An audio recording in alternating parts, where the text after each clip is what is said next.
தமிழகத்தில் பிப்ரவரி 19ஆம் தேதி ஒரே கட்டமாக நகர்ப்புற உள்ளாட்சி தேர்தல். வாக்கு எண்ணிக்கை பிப்ரவரி 22ஆம் தேதி நடைபெறும் என்றும் மாநில தேர்தல் ஆணையம் அறிவிப்பு.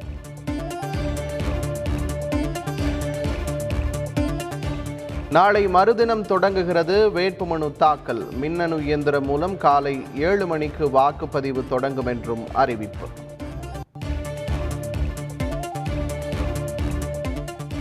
தேர்தலில் வெற்றி பெறுவோர் மார்ச் 2ஆம் தேதி பதவியேற்பு. மார்ச் 4ஆம் தேதி மறைமுக தேர்தல் நடைபெறும் என்றும் அறிவிப்பு.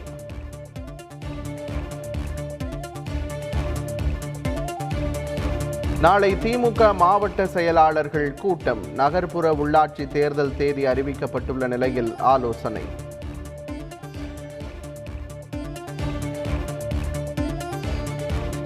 பெரம்பலூரில் நாளை மறுநாள் பாஜக மாவட்ட தலைவர்கள் கூட்டம். தேர்தல் தொடர்பாக ஆலோசிக்க உள்ளதாக தகவல்.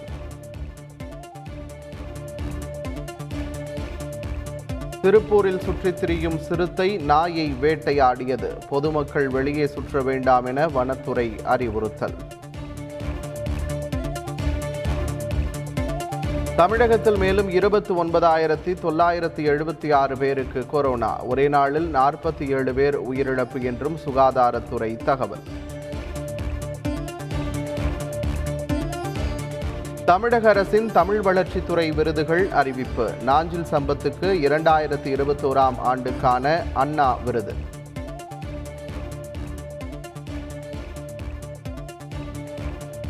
நெல்லை கண்ணன், சுகி சிவம், பாரதி பாஸ்கர் ஆகியோருக்கு விருது அறிவிப்பு. பாரதி கிருஷ்ணகுமார், கவிஞர் மதுக்கூர் ராமலிங்கம் உள்ளிட்டோருக்கும் விருது.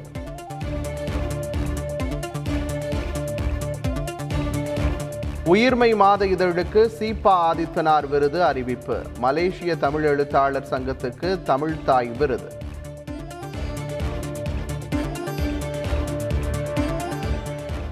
நாடு முழுவதும் சமூக நீதி இயக்கங்களை ஒன்றிணைக்க நடவடிக்கை. காணொலி வாயிலாக நடைபெற்ற கருத்தரங்கில் முதலமைச்சர் ஸ்டாலின் உறுதி.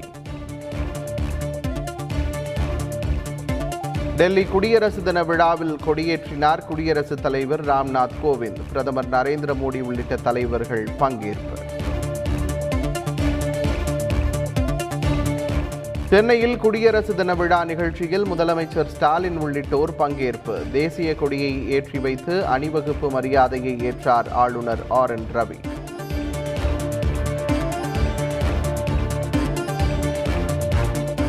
சுதந்திரத்திற்கும் காங்கிரசிற்கும் தொடர்பு இல்லாதது போன்ற பிம்பத்தை கட்டமைக்க நினைக்கிறது பாஜக. தமிழக காங்கிரஸ் தலைவர் KS அழகிரி குற்றச்சாட்டு.